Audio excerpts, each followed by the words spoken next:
Hi, Earth Signs, Taurus, Virgo, and Capricorn. Welcome po sa ating channel. At ito ay inyong Daily Gabay Tarot Love Reading for July 14, 2024. Para po ito sa lahat ng single kay crush, o may relasyon, buhay mag-asawa, friends, and family connection. Please be reminded kung naka-resonate kayo, comment down. Kung hindi kayo naka-resonate, ibigay niyo po sa ibang sa channel reading po ito.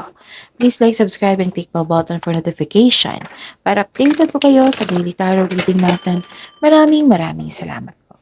This is for you, Taurus, Virgo, and Capricorn, ngayong July 14, 2024.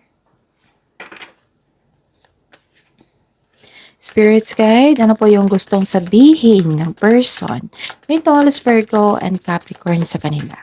Ngayong July 14, 2024, I need 3 cards po.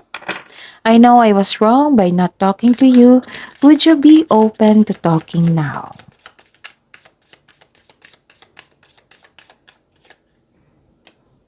The universe is fighting for our souls to be together.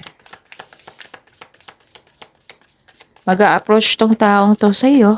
Gusto niya makipag-usap sa iyo. Kasi dati, parang ayaw mo siyang kausapin. At na-miss ka niya. I feel empty without you. Gagawa siya ng action para kausapin ka.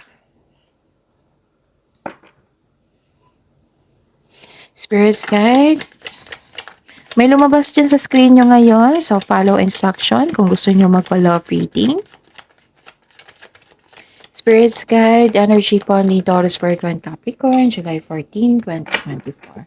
And the clarification of this card po.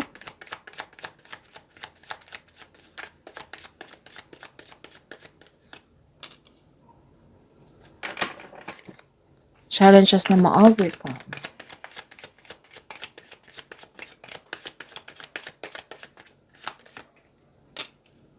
And the clarification of this card po.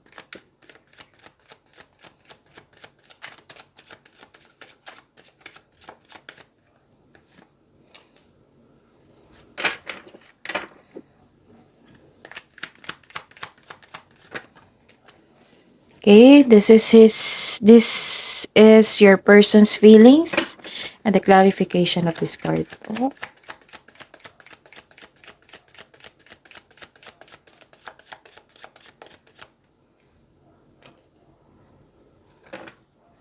Okay.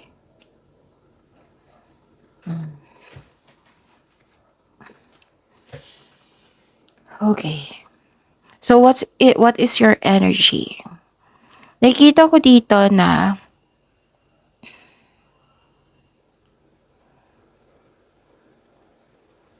nagkaroon ng delay sa pag-uusap.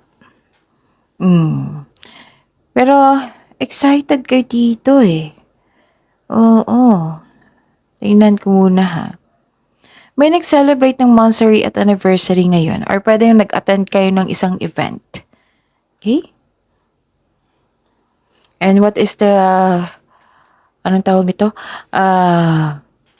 Challenge na ma-overcome nyo.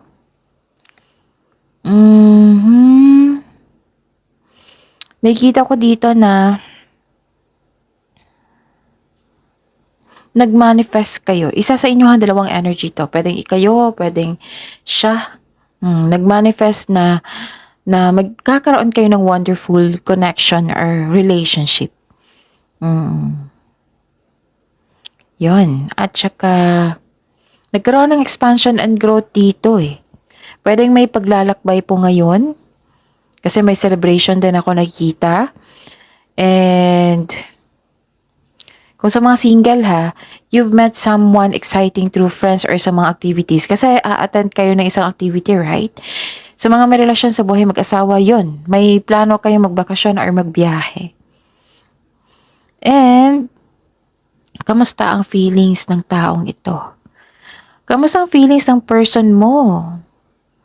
Nakita ko dito na okay. Parang may reklamo siya, no? Hindi sa reklamo. Okay. What I meant is, nag-self-love. Nag-self-love po siya. Tapos, enjoy kayo dito eh, kasi may travel, may attend kayo na event. Oo. Tapos, nakikita ko dito na may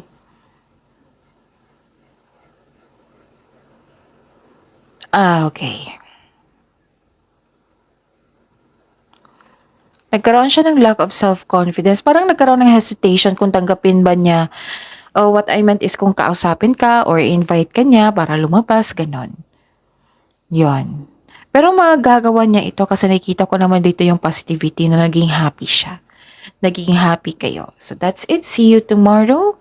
Taurus, Virgo, and Capricorn, please like, subscribe, and click bell button for notification para updated po kayo sa daily tarot reading natin. Maraming salamat.